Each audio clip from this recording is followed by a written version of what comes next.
अस्सलाम वालेकुम students.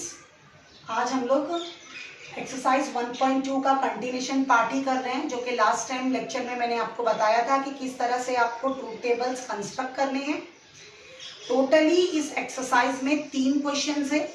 Question number 1 में 10 क्वेश्चंस, क्वेश्चन नंबर 2 में 10 और क्वेश्चन नंबर 3 में 10। उस पेज नंबर 13 का स्क्रीनशॉट भी मैंने लास्ट टाइम आपसे शेयर किया था, आपको क्वेश्चन सॉल्व करने के लिए दिए थे। क्वेश्चन नंबर 1 हमने कंप्लीट कर लिया था, किस तरह से आपको ट्रूथ टेबल्स कंस्ट्रक्ट करने हैं। आज मैं आपको बता रही हूँ क्वेश्चन नंबर 2 कि ट्रूथ टेबल्स से आप किस तरह से लॉजिकल इक्विवेलेंस प्रूफ कर सकते हैं। और क्वेश्चन नंबर 3 में फिर इसी टेबल को देखते हुए हमको आगे थोड़ा सा एक पार्ट कंटिन्यू करना रहेगा और उसमें हमको शो करना रहेगा कि हमारा आंसर टोटोलॉजी है, कंटीजेंसी है या कॉन्ट्राडिक्शन है, depending on the last answers of truth table, last column of truth table. तो यहाँ पे मैं आपको लॉजिकल इक्विवेलेंस प्रूफ करना बता रही हूँ। लॉजिकल इक्विवेलेंस में होता क्या है, आप लेफ्ट हैंड साइड और राइट हैंड साइड इस तरह के 2 कॉलम्स जो प्रिपेयर करोगे, उसके आंसर्स, उसकी एंट्रीज, कॉलम की एंट्रीज अगर आपको सेम मिलती है तो आप कहोगे कि ये स्टेटमेंट पैटर्न लॉजिकली इक्विवेलेंट है। यहाँ पे क्वेश्चन में हमारे पास में ये ऑलरेडी इक्विवेलेंट, लॉजिकली इक्विवेलेंस है। We only have to prove that, यानी इसका आंसर, इसकी लास्ट कॉलम, ये कॉलम जो भी कुछ जहाँ पर भी मेरा बनेगा और ये कॉलम, ये दोनों कॉलम्स के आंसर सेम आने ही चाहिए। अगर नहीं आते हैं तो आपने ट्रूथ टेबल कंस्ट्रक्ट करने में कहीं पर मिस्टेक कर दी है, आपको दोबारा चेक करना होगा। मैं जल्दी से ये ट्रूथ टेबल बनाती हूँ। पी क्यू, अब यहाँ पे पी और क्यू 2 मेरे स्टेटमेंट्स है। एक स्टेटमेंट और है निगेशन ऑफ पी, ये कोई अलग नहीं है, पी और क्यू इसी को हम 2 स्टेटमेंट्स मानते हैं हमेशा। निगेशन ऑफ पी एक कॉलम और मैंने ले लिया है। अब आप देख सकते हो कि फर्स्ट क्या है मेरे पास, पी और क्यू। मैं थोड़े छोटे छोटे कॉलम्स बना रही हूँ। फिर उसके बाद पी और क्यू का निगेशन, पी और क्यू ये कॉलम का निगेशन। तो यहाँ तक के मैंने कंप्लीट कर लिया है। उसके बाद अब मैं ये लूंगी negation of P and Q, ये हो गया मेरा।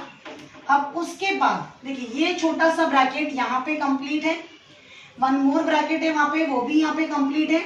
ये दोनों ब्रैकेट्स को लॉजिकल कनेक्टिव और से जोड़ा हुआ है, वो मैं यहाँ पे ले रही हूँ।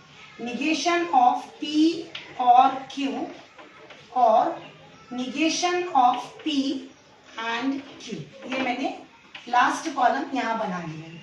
और निगेशन ऑफ पी जो राइट हैंड साइड में है उसका कॉलम तो ऑलरेडी मेरे पास यहाँ पे 3rd कॉलम में बना हुआ है। अब हम इसकी एंट्रीज फिल करेंगे। T T T F F T F F, ये किस तरह से याद रखना है मैंने बताया था आपको। 2 बार टी, 2 बार एफ, 1 बार टी एफ, 1 बार टी एफ। और ये हर क्वेश्चन के लिए पी और क्यू सेम है। नेगेशन ऑफ पी में क्या होगा, आपको पी कॉलम की एंट्रीज रिवर्स करनी है, अपोजिट लिखनी है। अगर टी है तो एफ लिखना है और अगर एफ है तो टी लिखना है। उसके बाद है हमारा नेक्स्ट कॉलम पी और क्यू। पी और क्यू में आपको ये फर्स्ट एंड सेकेंड कॉलम में वी और चेक करना है। वी में आपको क्या ढूंढना होता है, टी। वी में आपको ढूंढना होता है टी, मैं पीछे लेक्चर्स में बता चुकी हूँ। वी में आप टी ढूंढते हो, अगर आपको एक भी टी मिलेगा तो आपका फाइनल आंसर टी होता है।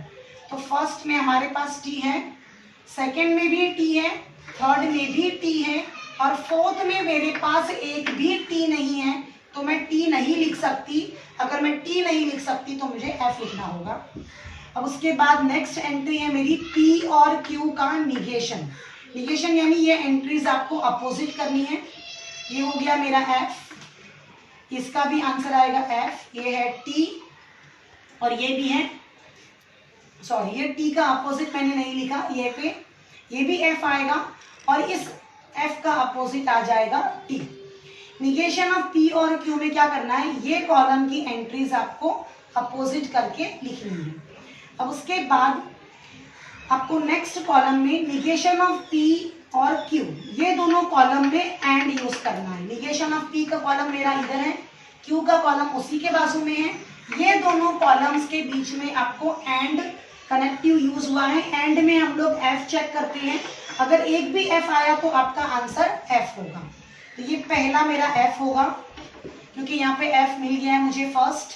सेकंड में भी एफ आएगा, थर्ड में कोई भी एफ नहीं है तो मेरा आंसर एफ नहीं आ सकता, टी आएगा। और फोर्थ में मेरे को एफ मिल चुका है एक, तो मैंने एफ लिख दिया। एंड में आपको एफ ढूंढना है, और अगर आपको एक भी एंट्री एफ की मिलती है तो आप एफ लिखेंगे। यहाँ पे ये एफ मिल गया, यहाँ पे दो एफ है, यहाँ पे एक भी एफ नहीं है, और यहाँ पे चौथे में इधर एफ है, तो मैंने एफ लिख दिया। अब आपको क्या करना है, ये कॉलम है मेरा इधर, और ये कॉलम है उसके बाजू में, दोनों कॉलम बाजू बाजू में ही बने हुए हैं, और इसमें मुझे वी अप्लाई करना है। वी में मैं ढूंढती हूँ टी, अगर एक भी टी होगा तो आपका आंसर टी आएगा। इसमें एक भी टी नहीं है तो मेरा आंसर एफ आएगा। यहाँ पर भी एफ आएगा, यहाँ पे एक टी है तो ये रहा टी, और यहाँ पर भी एक टी है तो ये रहा टी। वी में मुझे टी ढूंढना होता है, जितने टी मिले मैंने टी लिख दी है। अब आप चेक कर सकते हो कि ये मेरा LHS है, ये LHS है, और निगेशन ऑफ पी मेरा RHS है, राइट हैंड साइड है इधर। दोनों की एंट्रीज आप चेक कर लीजिए, देखिए 2 एफ, इधर भी 2 एफ है, यहाँ पे 2 टी और यहाँ पर भी 2 टी है, मतलब logically these two are equivalent. आपको क्या करना है, ये ऊपर इसको कॉलम नंबर डालना है, 1 2 3 4, ये 5 6 7, और आपका फाइनल आंसर रहेगा the entries in the column, the entries in the column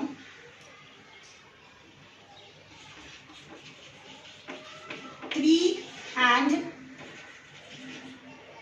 7 are identical। आप आइडेंटिकल वर्ड यूज करिए या तो सेम वर्ड यूज करिए, therefore hence proved, ऐसा भी आप लिख सकते हैं, या फिर आप क्वेश्चन कॉपी कर लीजिए।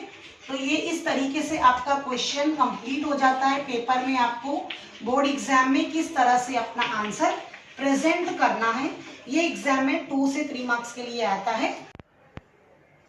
ये मैंने एक और क्वेश्चन बोर्ड पे लिखा हुआ है, P if and only if Q और equivalence to this statement pattern, ऐसे मुझे प्रूफ करना है। तो मैं इसका भी ट्रूथ टेबल बना लेती हूँ। P Q, ये मेरे 2 टेबल्स, 2 कॉलम्स रेडी हैं। उसके बाद में मैंने क्या लिखा है, P if and only if Q, एक और कॉलम। आपका स्टेटमेंट, ये कॉलम की हेडिंग किस तरह से होगी डिपेंड करता है ये स्टेटमेंट पैटर्न को देखते हुए। स्टेटमेंट पैटर्न को देखते हुए आपको अपनी कॉलम की हेडिंग्स डिसाइड करनी है। अब उसके बाद में ये लेफ्ट हैंड साइड मेरा रेडी है, राइट हैंड साइड के लिए मुझे क्या कॉलम्स चाहिए, P और Q। उसके बाद में P एंड Q, एक कॉलम ये भी चाहिए, P एंड Q, ये कॉलम मैंने ले लिया। उसके बाद P एंड Q कॉलम के बाहर मेरे पास निगेशन है, तो negation of P and Q, थोड़ा छोटा छोटा लिखने के एडजस्ट हो जाए। उसके बाद आपको P और Q, ये रहा इधर, और ये कॉलम, बीच का ये कॉलम हमको नहीं कंसिडर करना है, लास्ट का कॉलम फिल करते हैं। P और Q, negation of P and Q, ये दोनों कॉलम्स के बीच में मुझे एंड एडजस्ट करना है। तो ये मैंने छोटा सा लिखने की कोशिश की है, P और Q and negation of P and Q, ये रहा। अब उसके बाद में इसका भी निगेशन मुझे लेना है, जो कि यहाँ पे एडजस्ट नहीं हो रहा है, तो मैं यहाँ पे छोटा सा बना लूंगी लास्ट निगेशन वाला कॉलम। बाकी मैं यहाँ पे एंट्रीज फिल करने की कोशिश करती हूँ। T 2 बार T लिखना है, 2 बार F, 2 बार T, 2 बार F, फिर 1 बार TF, ये यहाँ पे हर ट्रूथ टेबल में इतना P और Q वाली एंट्री सेम होने वाली है। डबल इम्प्लाइज में, इम्प्लीकेशन में आपको क्या चेक करना है, अगर दोनों भी आपको T मिलता है तो आपका आंसर T होगा, अगर दोनों भी आपको F मिलता है तब भी आपका आंसर T ही होगा, और अगर ये दोनों अलग होते हैं तो अब आपको F लिख देना है।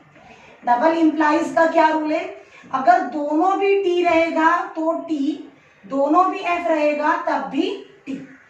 अब P और Q में और के लिए आपको क्या चेक करना है, V में T, अगर एक भी T मिला तो आपका आंसर T होना चाहिए। तो आप देख सकते हो कि ये दोनों में T है, इसमें भी T है, यहाँ पर भी T है और यहाँ पर भी, यहाँ पे कोई भी T नहीं है, इसके लिए मैंने लास्ट एंट्री T नहीं लिखी है। अगर मैं T नहीं लिख सकती तो मुझे F लिखना है, उसके अलावा कोई ऑप्शन हमारे पास है भी नहीं। P एंड Q, फिर फर्स्ट एंड सेकेंड कॉलम में मुझे एंड यानी F आपको देखना है। एंड में आप F देखते हो, अगर आपको एक भी F मिला तो आपका फाइनल आंसर F होता है। तो पहले वाले में हमारे पास कोई भी F नहीं है, तो हमारा आंसर होगा इसका T। दूसरे में एक F है, तीसरे में भी एक F है और चौथे में भी मेरे पास एक F है। उसके बाद नेक्स्ट कॉलम आपको इसका निगेशन फिल करना है।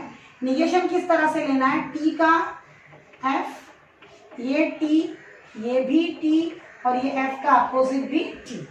अब ये कॉलम और ये कॉलम मैंने आपको पहले भी बता दिया था कि ये बीच का कॉलम यूज में नहीं आ रहा है, ये कॉलम हमने इस कॉलम की हेल्प करने के लिए बनाया था। अब हमारा नेक्स्ट कॉलम जो मुझे फिल करना है यहाँ पे, उसके लिए मुझे ये कॉलम P और Q और negation of P and Q, यानी ये दोनों कॉलम में मुझे एंड लेना है। कनेक्टिव मेरा एंड है, एंड में हम लोग F ढूंढते हैं, अगर एक भी F मिला तो मेरा फाइनल आंसर F होगा। ये दोनों में कोई भी F नहीं मिल रहा तो मैंने T लिख दिया है। यहाँ पर भी आप देख सकते हो ये दोनों T है तो मैं फिर T लिख रही हूँ, और लास्ट भी मैं यहाँ पे एक F है तो F लिख रही हूँ।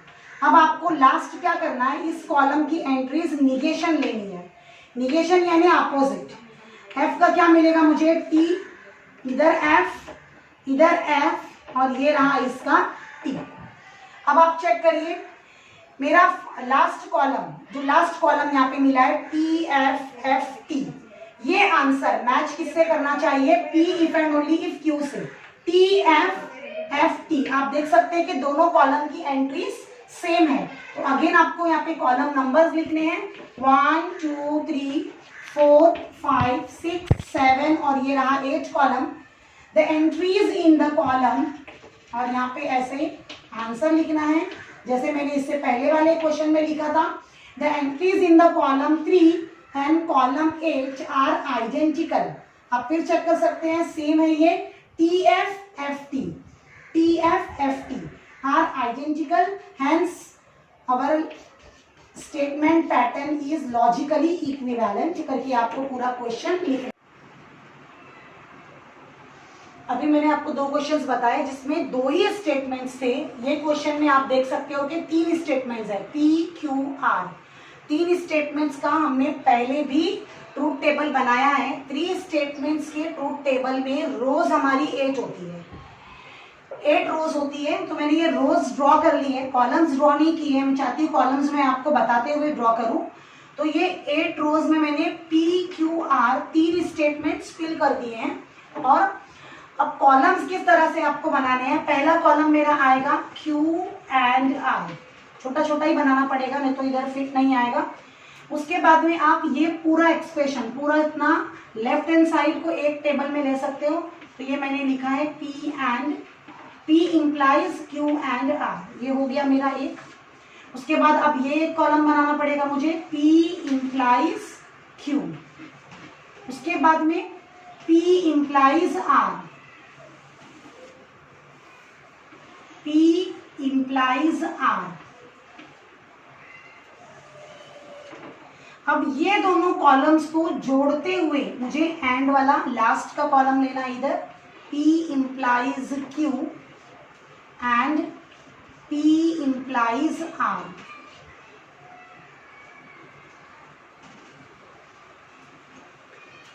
अब ये एंट्रीज आपको मैंने बताई थी 8 रोज में कैसे फिल करनी है।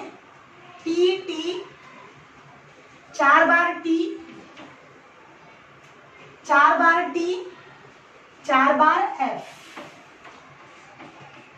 4 बार T और 4 मरतबा मुझे F डालना है। उसके बाद Q में ये मैंने F फिल कर दिया इधर। यहाँ पे आपको 2 बार T, 2 बार F लेना है, फिर 2 बार T और 2 बार F। और लास्ट का R वाला आपको 1 बार T, एक F, T F, T F, T F, ऐसे करके फिल करना है। ये पहले भी बता चुकी हूँ मैं, 4 टी 4 एफ, उसके बाद 2 टी 2 एफ करके फिल करना है, फिर 1 टी 1 एफ, ऐसे फिल। अब Q and R, Q and R ये दो कॉलम्स हैं, ये दो कॉलम्स के बीच में आपको एंड यानी आपको एफ ढूंढना है। अगर आपको एक भी एफ मिलता है तो आपका आंसर एफ होगा। एंड में आपको एफ ढूंढना होता है, अगर एक भी एफ मिला तो आपका फाइनल आंसर एफ होगा। तो ये मैं इधर एक भी मेरे पास एफ नहीं है तो मेरा आंसर टी ही होगा। यहाँ पे एक एफ है, यहाँ पे भी एक एफ है, यहाँ पे एक एफ है, यहाँ पे एक भी एफ नहीं है तो टी ही आएगा। यहाँ पे एक एफ है, इधर भी एक एफ है, और यहाँ पर भी दो एफ है, 2 एफ है, तो नॉर्मली ऑब्वियसली हमारा आंसर एफ ही आएगा, क्योंकि एंड में हम एफ को ढूंढते हैं। अब उसके बाद में आपको यहाँ पे इम्प्लीकेशन है, ये कॉलम का इम्प्लीकेशन में आपको फर्स्ट वाला कॉलम देखना है, यानी मुझे अभी कॉलम नंबर 1 और कॉलम नंबर 4, कॉलम 1 और कॉलम 4 के बीच में इम्प्लीकेशन अप्लाई करना है। इम्प्लीकेशन में हम क्या देखते हैं, टी एफ, ऐसा ऑर्डर आया तो मेरा आंसर एफ होगा, टी एफ। लेकिन आप देख सकते हैं ये टी है तो ये टी है, तो मेरा एफ नहीं आ सकता। टी एफ है तो एफ आएगा, टी एफ है तो एफ आएगा। पहले हम लोग यही ऑर्डर को फिल कर देते हैं, टी एफ है तो एफ आएगा। आगे कोई भी पहला टी नहीं है तो आगे मुझे चेक करने की जरूरत नहीं है, ये कंडीशन यहीं पर सेटिस्फाई नहीं हो रही है, तो आगे मैं सब क्या लिख दूंगी, टी। ये मैंने टी फिल कर दी। उसके बाद आपको नेक्स्ट फिल करना है पी और क्यू के बीच में implication, first and second column के बीच में इम्प्लीकेशन, यानी फिर से आप वही ऑर्डर चेक करेंगे। टी एफ आपको मिलता है तो आपका आंसर इधर एफ होगा। तो आप देख सकते हो कि यहाँ टी एफ इधर है और इधर है, थर्ड और फोर्थ दोनों में आपका टी एफ का ऑर्डर है, तो मैंने एफ लिख दिया दोनों में। उसके बाद यहाँ पे कहीं पर भी टी नहीं है तो एफ ढूंढने का मुझे जरूरत नहीं है, ये मैंने एफ लिख दिया, सॉरी टी लिख दिया, सब तरफ टी लिख दिया। सिर्फ मैं क्या चेक करती हूँ, टी एफ, जहाँ पे मुझे मिलेगा मेरा answer F R. Same thing यहाँ पे भी करनी है आपको, पी और आर के बीच में, पी और आर फर्स्ट और थर्ड कॉलम, फर्स्ट और थर्ड कॉलम में भी मुझे चेक करना है कि टी एफ कहाँ मिलता है। सेकेंड में मिल रहा है मुझे टी और एफ, तो यहाँ पे मैंने एफ लिख दिया।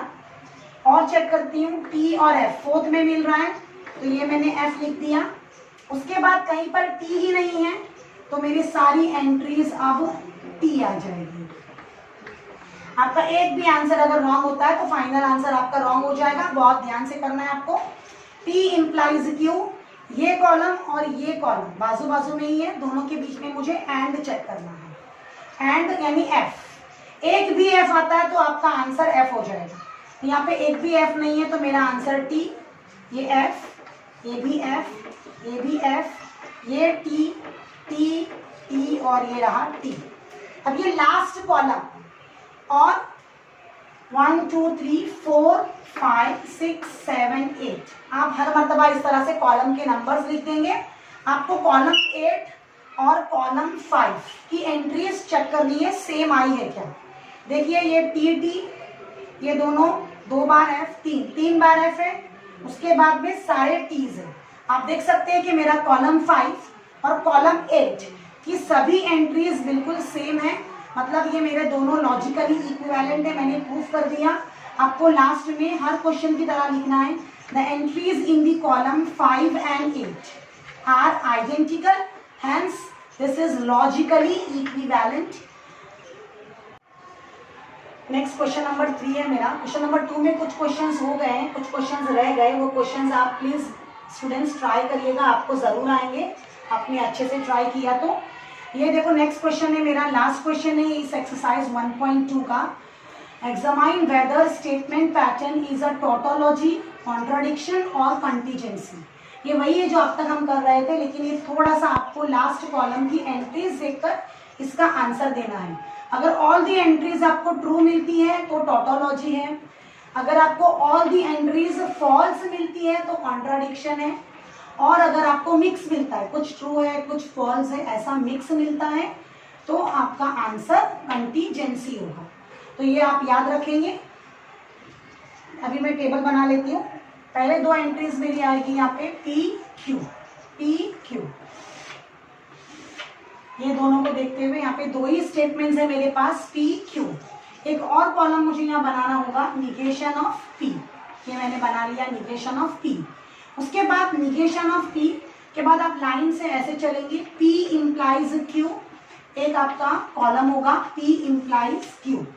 उसके बाद में एक कॉलम होगा निगेशन ऑफ P, ये और Q, ये हो गया आपका। और फाइनली आपका लास्ट कॉलम होगा, ये दोनों ब्रैकेट्स को इस लॉजिकल कनेक्टिव से ज्वाइन करता होगा, वो मैं यहाँ पे लिख देती हूँ, P implies Q, double implication, negation of P और Q। ये रहा मेरा लास्ट। अब आपको एंट्रीज फिल करनी है 2 स्टेटमेंट्स का, बहुत इजी है। 2T, 2 बार T, 2 बार F, एक TF, TF। इस तरीके से आपको P और Q को फिल करना है। उसके बाद negation of P, negation of P क्या है, P का opposite, F, F, T, T। P implies Q, P implies Q में हम क्या चेक करते हैं, TF अगर ये ऑर्डर रहा तो ही F आना चाहिए। TF ये ऑर्डर हमको मालूम है सेकंड में ही होता है, बाकी सब एंट्रीज आपको T लिख देनी है। नेक्स्ट निगेशन ऑफ P और Q, ये दोनों टेबल्स के बीच में आपको और लेना है। और में आप T चेक करते हो, ये दोनों में एक भी T मिला तो आपका फाइनल आंसर T होगा। यहाँ पे मेरे पास कोई T नहीं है, यहाँ पे है 2 T, यहाँ पे है 1 T। यहाँ पे 1 T था, आंसर T लिखा मैंने। यहाँ पे कोई भी T नहीं है इसलिए मैंने F लिखा है। यहाँ पे 2 T है तो T लिख दिया, यहाँ पे 1 T है तो T है। अब ये कॉलम और ये कॉलम बाजू बाजू में ही है, दोनों में मुझे डबल इम्प्लीकेशन चेक करना है।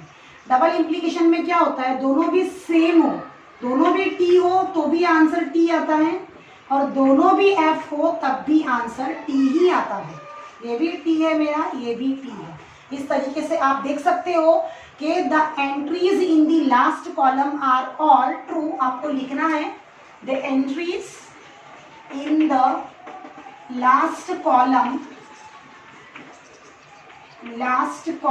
Are all T or all true, therefore this table is, this is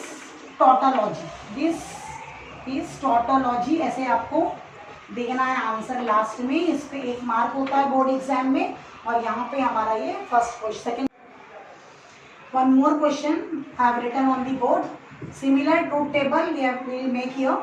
2 statements है इसमें भी, PQ, ये 2 कॉलम्स मैंने बना लिए PQ का।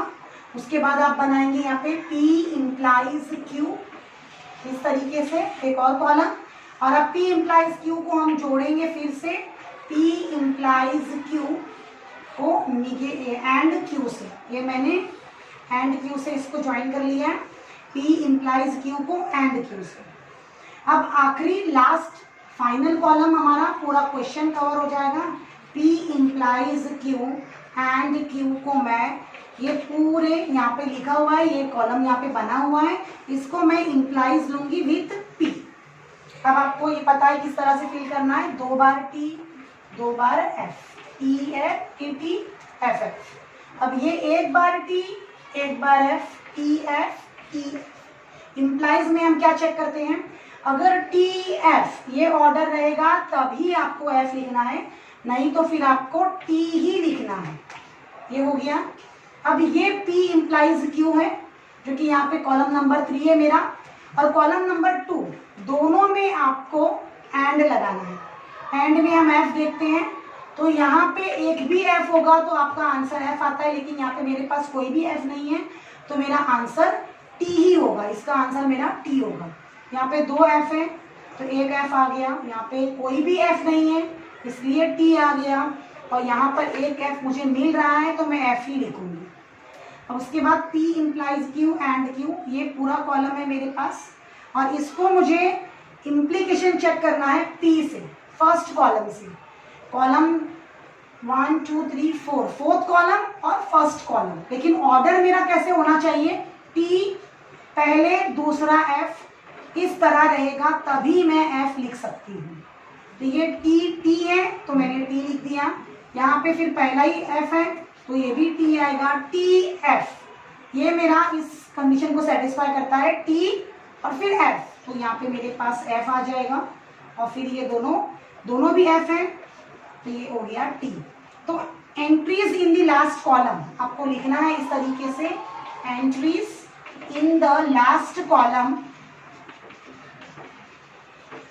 Are true and false both, दोनों भी है एक साथ में, कुछ ट्रू है कुछ फॉल्स है। इसके लिए ये आपका कंटीजेंसी है, ये टेबल आपका कंटीजेंसी है। इस तरह के और नीचे 5-6 क्वेश्चंस भी दिए हुए हैं, आप अपने ओन से ट्राई करो।